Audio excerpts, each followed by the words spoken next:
Hey everyone, and welcome back to the trail.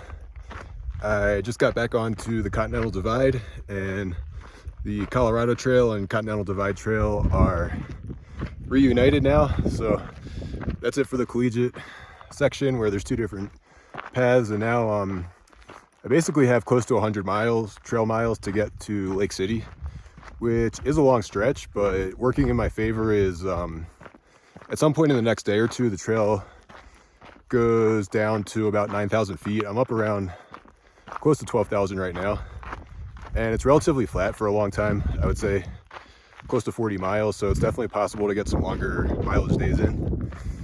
So it's kind of it. I had a great rest day in Salida. I met back up with a bunch of hikers I had met at Twin Lakes, and it just kind of worked out where we all arrived in Salida about 5 days later. Most people took Collegiate West, and I took the other route, so it was cool to meet back up with everyone, and we got to hang out a lot together, which was really fun. It's really easy to make a community out here and identify with the other people on the trail because we're all going through the same thing. That was kind of a rough stretch for everybody with the mosquitoes and the weather and everything. I think they had it harder on the Collegiate West, but I still had a hard time on the East, so that's cool. So I'll probably be seeing them along the way, and other than that, the good news is that I can definitely tell my fitness level is improving, or my body is acclimating to the altitude. I've been out here for a little more than 3 weeks now, and the climbs are just, I'm able to just take a slow, steady pace and get up these hills that I was getting out of breath before. So that's been really gratifying. I just climbed up from around 9,000 feet, close to 12,000, over 8 miles with, I weighed my pack at the hostel this morning, and it was 28 pounds. So that includes a 5 to 6 day supply of food, which I'm pretty happy with that weight. It's that's heavy for my pack, but overall, I mean, if you're under 30 pounds for like a 6-day backpacking trip, that's not bad at all.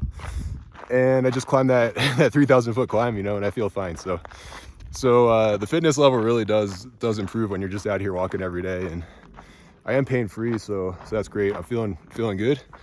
And so this stretch of the trail, it kind of leaves this Collegiate Peaks area, goes down into, I guess I would call it like a high desert. There's a lot of sagebrush. The scenery is not as dramatic. There's a lot of cows and ranching, and then as I get closer to Lake City, it's going to get up into the San Juan Mountains, which is going to be one of the most scenic parts of the trail, and then back into the high elevation.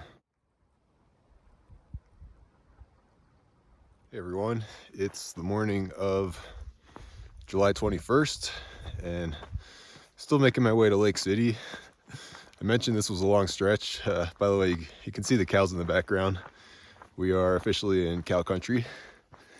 So I mentioned this was over 100 trail miles from Salida to Lake City, and so I was hoping to average in the upper teens the first couple of days of this. It didn't happen.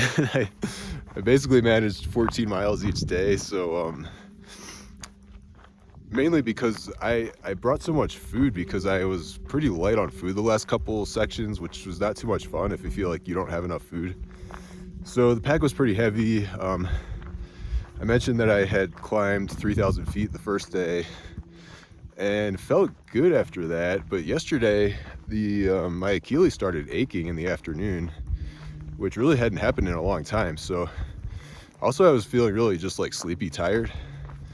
So I basically decided to listen to my body and pretty much cut the day short. Got a lot of sleep. The Achilles feel okay right now, so we'll see you later. I think it's from the weight, and I think I just haven't been taking enough rest days.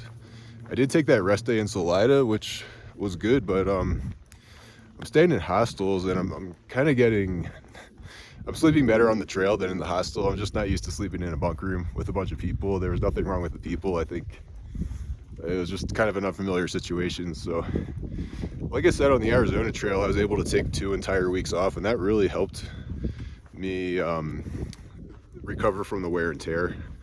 So that's probably adding up, plus just the heavy pack, and there has been a lot of hiking uphill. So anyway, I'm basically left with, I'm trying to hike 22 miles today, 24 tomorrow, and then 20 the next day, and I think that'll be okay. The 20 on the third day could be tricky because some of that's going to be above tree line in the afternoon, so gonna need to get lucky with the weather, and then that'll leave me with 10 miles on the last day to get to Lake City. So this is just a long stretch. That's kind of how it goes, and we'll see how it goes.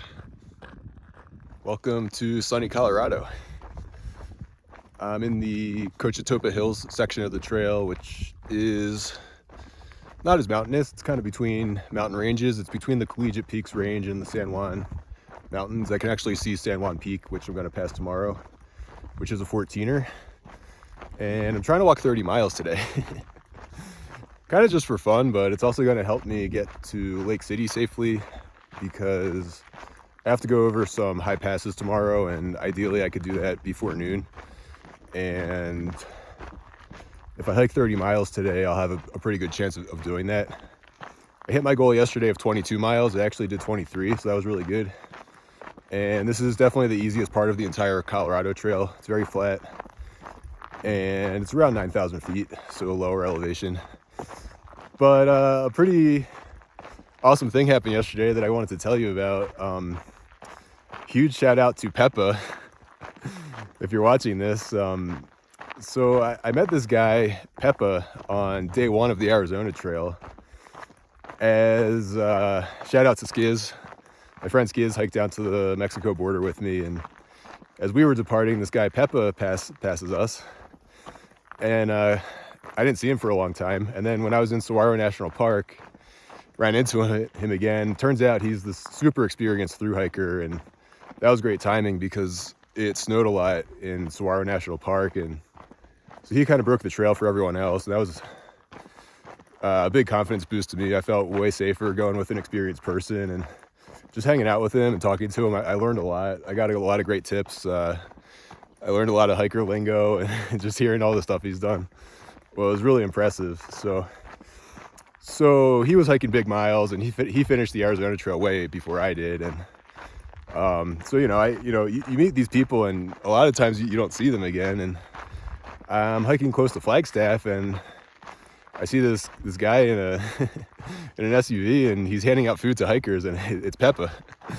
So I'm like, oh man, what are the odds? It was so cool to see him again, and we're just hanging out. He tried offering me food. With my low carb diet, there's a lot of stuff I can't accept. So. But I took some. I think I took some pistachios from him, and it was just awesome to see him again. And then we ended up meeting up in Flagstaff with some other hikers I had met on that section, and we got some food and drinks and stuff, which was really cool. And we part ways, and again, I'm thinking I'm probably never going to see him again, But we have each other's numbers now. And now, yesterday I'm just walking. I see the same SUV and a guy, handing out food. I'm like, what are the odds? And so it was Peppa again. So that was totally unexpected for me. I think I had mentioned to him I was going to hike the Colorado Trail, but I had no idea what he was doing the rest of the summer. And turns out he's been, well, I hope it's okay to not revealing any personal information, but he's been out on the trail having a good time in Colorado. So he was doing trail magic. Sometimes trail magic is just spontaneous, but sometimes people they'll set up what he was doing. They'll park their car and just have a bunch of food for hikers and stuff. And that's also called trail magic, but that was real magic. Seeing him again and just bumping into him along all these trails I'm doing this summer. It was so cool. So again, huge shout out to Peppa. That was just an awesome experience that could only happen from being out here and hiking the miles and stuff. So that was fun. All right, I'm done hiking for today, and I did actually hike 30 miles, which that wasn't really something I was planning on. It just kind of made sense with how I was running behind schedule, and then that really easy section of trail came up, and I guess I'm bored. I don't know. I was like, when else am I going to hike 30 miles in a day? And I got to mile 28, and I was almost about to stop, but somebody was already camping where I was going to stop. So I was like, come on, you're this close, might as well do it. So that's the farthest that I've ever hiked in one day. I've hiked probably 25 miles a couple times on the Arizona Trail. So I feel pretty good. It's a funny thing. I mentioned my Achilles were kind of aching a few days ago, and I was also just really sleepy tired that day, and I got a lot of sleep that night, and I felt them a little bit. My knees were maybe slightly achy a couple times, but I'm not really in any serious pain. The Achilles are feeling pretty good. So I'm thinking if I just continue to get rest, that they will get better and better.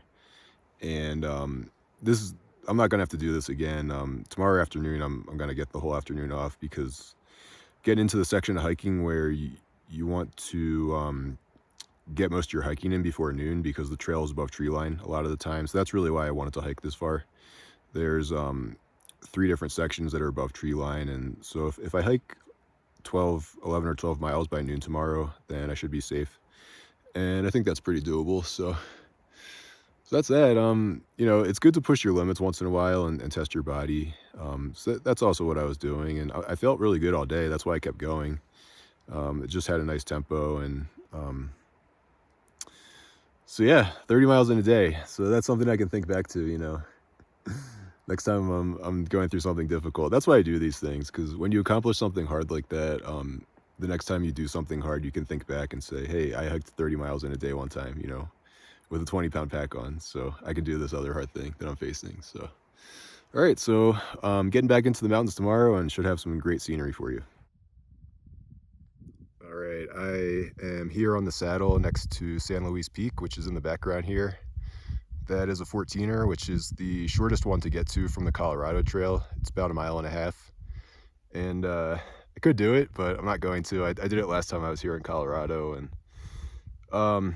I've been doing enough hiking the last couple of days, so skipping that. But I feel surprisingly good for how far I walked yesterday. The Achilles are not really bothering me at all, and my muscles are tired, but that's about it. So it's pretty cool, you know, like I was saying, if you're using your body the right way, I think I still have some improvements I can make, but I feel like I'm utilizing my glutes a lot, and you know, your glutes are these huge muscles. They can just power you all day.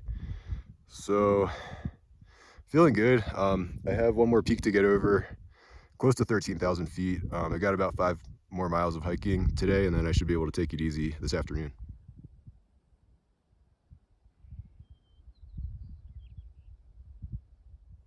I am finishing up another tasty dehydrated meal here, and I just wanted to give a special shout out to Leanna and Max. Thank you both for watching, and Max was the one who let me borrow his dehydrator to dehydrate all this food. So I hope you are enjoying a very tasty and filling high-fat, low-carb meal while you're watching this. And I'm thinking of you out here on the trail. And another quick note about the meals, the website I got the recipes from is Chef Glenn. If you just search for like dehydrated backpacking meals, it should pop up. So that's that. I'm beginning the final approach to Spring Creek Pass, which is where I will catch a ride into Lake City, hopefully. And I hope you enjoyed that section. The scenery I thought was really good. It's kind of a fun challenge. That was a little bit over 100 miles in 5.5 days. And that 30-mile day was, I enjoyed it. I don't know what that says about me, but it made me focus on that challenge that I set for myself. And I had fun doing that, so, and I feel really good. I'd say I'm about 90 to 95% pain-free with the Achilles thing, so I guess I'm still working through some issues there. So hopefully one day I can say goodbye to that forever. But that's that. Getting kind of close to the end of the trail. Definitely less than 2 weeks left, and the scenery is going to be more of the same. So if you enjoyed the scenery from the San Juan Mountains, that's kind of, I think, how it's going to be the rest of the time till I'm in Durango. But until then, I got a rest day coming up today and tomorrow in Lake City, so gonna eat lots of food, hopefully get some real coffee, and hang out with some friends I'm meeting along the trail. So I will see you next time.